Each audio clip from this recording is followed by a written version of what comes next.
Bjorka hacker bikin geger. Sejumlah data pemerintah Indonesia diretas Bjorka. Di antaranya data Komisi Pemilihan Umum yang berisi data 105 juta penduduk Indonesia, data 1,3 miliar kartu telepon seluler Indonesia, 17 juta data pelanggan PLN, hingga data dokumen Presiden Joko Widodo. Bahkan seakan meledek pemerintah Indonesia, hacker Bjorka membocorkan data pejabat pemerintah yang dinilai bertanggung jawab soal keamanan data cyber, yakni data pribadi Menteri Kominfo Johnny G. Plate.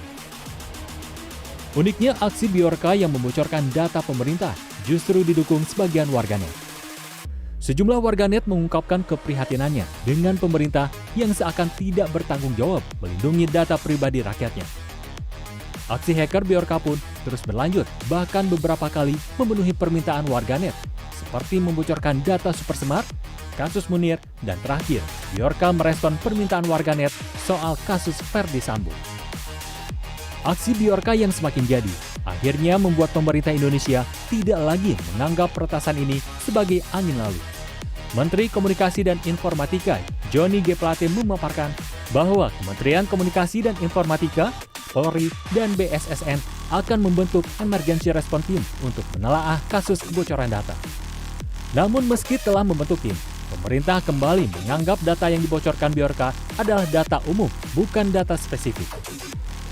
Di rapat dibicarakan bahwa memang ada data-data yang beredar ya oleh ya salah satunya oleh Bjorka ya. Tetapi data-data yang itu setelah ditelaah sementara adalah data-data yang sifatnya umum. Ya, data-data umum, bukan data-data spesifik dan bukan data-data yang terupdate sekarang. Tidak berbeda, Kepala Sekretariat Presiden Heru Budi Hartono menegaskan, apa yang diretas Bjorka hanyalah daftar isi dan tidak ada isi surat Presiden Joko Widodo yang diretas. Gini, kalaupun itu bisa masuk, itu paling masuknya bisa di daftar isi aja.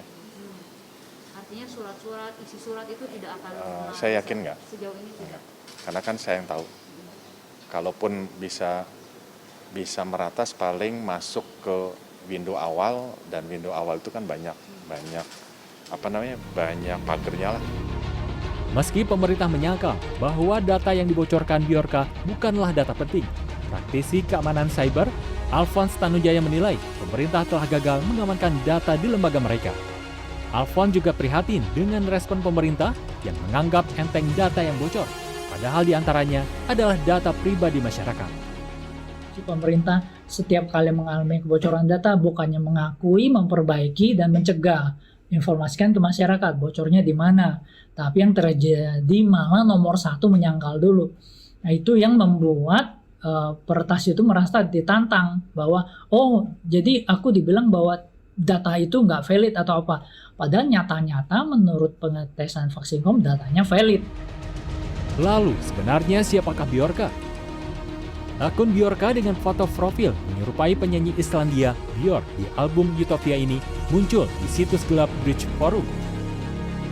Bjorka yang mempunyai akun Twitter dan baru bergabung pada September 2022 dengan lokasi Warsawa, Polandia.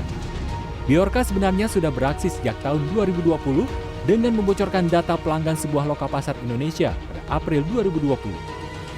Lalu pada Juni 2020, Bjorka juga membocorkan 26 juta data pelanggan sebuah perusahaan internet berbayar Indonesia.